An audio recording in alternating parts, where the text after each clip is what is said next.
For Bangladesh, আপনাদেরকে ছাড়া আমি এটা করতে পারবো না। সো এটা আমাদের জন্য একটা অনেক বড় সুযোগ।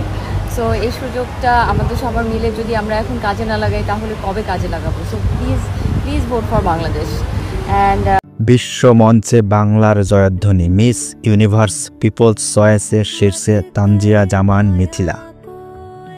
মিস ইউনিভার্স 2025 এর ৭৪তম আসর এক অভাবনীয় ইতিহাস গড়ার পথে বাংলাদেশের প্রতিনিধি মডেল ও অভিনেত্রী তানজিয়া জামান মিথিলা। মাগুরার মেয়ে, ঢাকা থেকে উঠে আসা এই গ্ল্যামার কন্যা, যিনি মিস ইউনিভার্স বাংলাদেশ 2025-এর মুকুটজয়ী।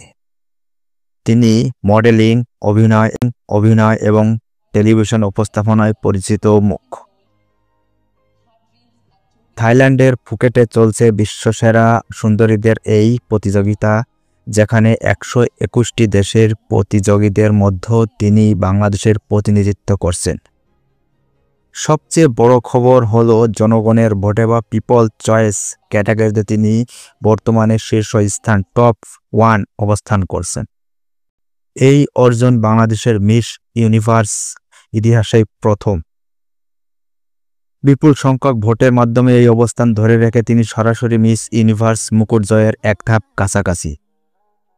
মিস ইউনিভার্সের বিভিন্ন ইভেন্টে তার ঝলমলে উপস্থিতি দেশের জন্য গর্ব বয়ে আনছে। তবে এই ভোটের লড়াই এখনও শেষ হয়নি। 19 নভেম্বর পর্যন্ত চলবে ভোটদান। এই সময় পর্যন্ত শীর্ষে থাকতে পারলে নিশ্চিত হবে তার শিরোপা জয়। ভোট দেওয়ার শেষ তারিখ নভেম্বর 19। বিশ্বমঞ্চে বাংলাদেশের নাম উজ্জ্বল করতে চলুন সবাই মিলিয়ে তানজিয়া জামান মিথিলাকে ভোট দিয়ে এই অবস্থান ধরে রাখতে সাহায্য করি। বাংলাদেশ এগিয়ে চলো। ধন্যবাদ। ভোট ফর বাংলাদেশ, আপনাদেরকে ছাড়া আমি এটা করতে পারবো না। সো এটা আমাদের জন্য একটা অনেক বড় সুযোগ। সো এই সুযোগটা আমাদের সবার মিলে যদি আমরা এখন কাজে না লাগাই তাহলে কবে কাজে লাগাবো? So please please vote for Bangladesh. And